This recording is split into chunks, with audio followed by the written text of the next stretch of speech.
Hi friends, అందరికి నమస్కారం. ఈరోజు మన వీడియోలో టాపిక్ వచ్చేసి బీమా సఖీ యోజన గురించి పూర్తి సమాచారం అయితే తెలుసుకుందాం. ఇది ఉద్యోగం లేని మహిళలకు ప్రతి నెల 7,000 అయితే వస్తాయి. దీని గురించి పూర్తి సమాచారం ఈ వీడియోలో తెలుసుకుందాం. ముందుగా మీరు మా ఛానల్‌కి ఫస్ట్ టైమ్ వచ్చినట్లయితే మా ఛానల్‌ని సబ్స్క్రైబ్ చేసుకొని బెల్ ఐకాన్ అయితే ఆన్‌లో పెట్టుకోండి. నేను చేసే ప్రతి ఒక్క గవర్నమెంట్ స్కీమ్ అనేది మీకైతే నోటిఫికేషన్ రూపంలో అయితే వస్తుంది. ఇంకా టాపిక్‌లోకి పోయినట్లయితే ఇది ఇన్సూరెన్స్ కార్పొరేషన్ ఆఫ్ ఇండియా అనేది ప్రవేశపెట్టింది. దీనివల్ల హ్మ్, ఉద్యోగం లేని మహిళకైతే ఉద్యోగాలైతే లభిస్తాయి. అదేవిధంగా ప్రతి నెల 7,000 అయితే లభిస్తుంది. అది ఎలా అంటే ముందుగా ఒక అప్లికేషన్ అయితే ఫిల్ చేసి అప్లై చేయవలసి అయితే ఉంటుంది. అట్లా అప్లై చేసిన తర్వాత వీళ్ళకైతే ట్రైనింగ్ అయితే ఇస్తారు.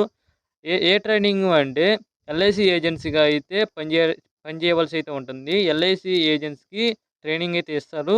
ట్రైనింగ్ ఇచ్చిన తర్వాత ఈ ఎల్ఐసి కంపెనీ అనేది కొన్ని పాలిసీస్ అయితే ఇస్తుంది. వీళ్ళు జాబ్స్ వచ్చిన వాళ్ళకి. అప్పుడు వాళ్ళేం జేస్తారు అంటే అయైతే అమ్మవలసి అయితే ఉంటుంది ఆ పాలిసీస్.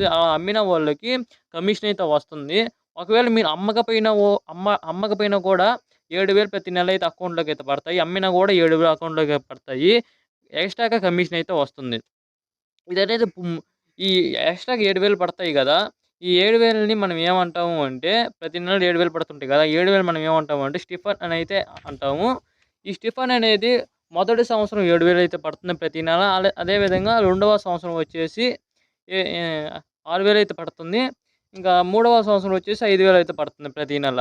కాకపోతే ఈ 3 సంవత్సరాల తర్వాత ఇంక స్టిఫండ్ అయితే పడదు. అప్పుడు మీరేం చేయాలి అంటే ఒక ఎగ్జామ్ అయితే ఉంటుంది. ఆ ఎగ్జామ్ రాసినట్లయితే మీరు పర్మనెంట్ ఎల్ఐసి ఏజెన్సీకి అయితే పనిచేయవలసి అయితే ఉంటుందప్పుడు. ఆ ఎగ్జామ్‌లో పాస్ అయినట్లయితే మీకు పర్మనెంట్ ఎల్ఐసి ఏజెన్సీ అయితే జాబ్ అయితే వస్తుంది. ఆ విధంగా ఎల్ఐసి ఏజెంట్ అనేది పర్మనెంట్‌గా జాబ్ వచ్చిన తర్వాత మీరేం చేయాలి అంటే, మీకు ప్రమోషన్ రావడం వలన మీరు మీ పొజిషన్ అనేది మంచిగైతే ఉంటాయి. సో, దీన్ని ఎలా అప్లై చేయాలనేదంటే, మీరు ఎప్పుడైనా అప్లై చేసుకోవచ్చు. కాకపోతే ఇది ఆన్‌లైన్‌లో అప్లై చేయొచ్చు. ఎల్ఐసి కంపెనీకి వెళ్లి అప్లై చేయొచ్చు. నేనైతే ఈ వీడియోలో ఆన్‌లైన్‌లో అప్లై చేయమని చెప్పను. మీరైతే ఎల్ఐసి కంపెనీకి వెళ్లి అప్లై చేసుకోండి. ఇంకెవరైనా ఆన్‌లైన్‌లో అప్లై చేసుకోవాలన్నట్లయితే నన్ను కామెంట్ సెక్షన్‌లో అడగండి. నేను ఆన్‌లైన్ అప్లికేషన్ చేయాలనుకుంటున్నాను. ఏ విధంగా చేయాలో వీడియో చేయండి అని చెప్పి అడగండి. నేనైతే వీడియో చేస్తాను. దీనికి సంబంధించి ఎలిజిబిలిటీ తీసుకున్నట్లయితే మీరు ఖచ్చితంగా 10థ్ పాస్ అయ్యి ఉండాలి. అదేవిధంగా మీ వయసనేది 18-70 సంవత్సరాల లోపల మధ్యలో ఉంటే మాత్రమైతే మీకైతే ఇదైతే వర్తిస్తుంది. మీ వయసు 18 కన్నా తక్కువ గాని, లేదా 70 కన్నా ఎక్కువ గాని ఉన్నట్లయితే ఇదైతే అప్లై చేసుకోలేరు. మీరు మహిళలు అయ్యైతే ఉండాలి. అదేవిధంగా మీ ఇంట్లో ఎవరైనా ఎల్ఐసి కంపెనీస్‌లో అయితే పని చేస్తూ అయితే ఉండకూడదు. ఆ విధంగా చేస్తూ ఉన్నట్లయితే మీరైతే అప్లై అయితే చేసుకోలేరు. ఇదైతే ఎలిజిబిలిటీ. ఇప్పుడు రిక్వైర్డ్ డాక్యుమెంట్స్ చూసుకున్నట్లయితే మీ యొక్క పాస్‌పోర్ట్ సైజ్ ఫోటో అయితే కావాలి. అదేవిధంగా పాన్ కార్డ్ అయితే కావాలి. ఒక పాన్ కార్డ్ అయితే కావాల్సి ఉంటుంది. అంటే మీకు ఉంటది కదా! పాన్ కార్డ్ అదైతే కావాల్సి అయితే ఉంటుంది. తర్వాత ఆధార్ కార్డ్ కావాలి. ఇంకా ఫోర్త్ వన్ వచ్చేసి 10థ్ క్లాస్ సర్టిఫికేట్ అన్నా కావాలి. లేదు మీరు 10థ్ కన్నా ఎక్కువ చేస్తున్నట్లయితే గ్రాడ్యుయేట్ సర్టిఫికేట్ కావాల్సి అయితే ఉంటుంది. తర్వాత మీ యొక్క బ్యాంక్ పాస్‌బుక్ అయితే కావాల్సి అయితే ఉంటుంది. దాంట్లో ఉన్న డీటెయిల్స్ అయితే అవసరం అయితే అవుతాయి. నేను ఎలా అప్లై చేయాలని చెప్పాను గదా! సో, ఈరోజు ఇన్ఫర్మేషన్ అయితే ఇది. ఈ స్కీమ్‌కి సంబంధించి ఏమైనా డౌట్లు ఉన్నట్లయితే నన్ను గాని అడగండి కామెంట్ సెక్షన్‌లో.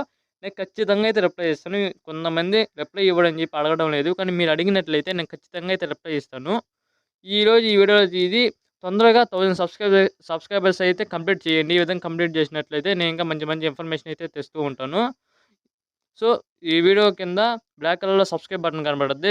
సబ్స్క్రైబ్ బటన్ చేసి లైక్ చేయండి. వీడియో చూసినందుకు ధన్యవాదాలు.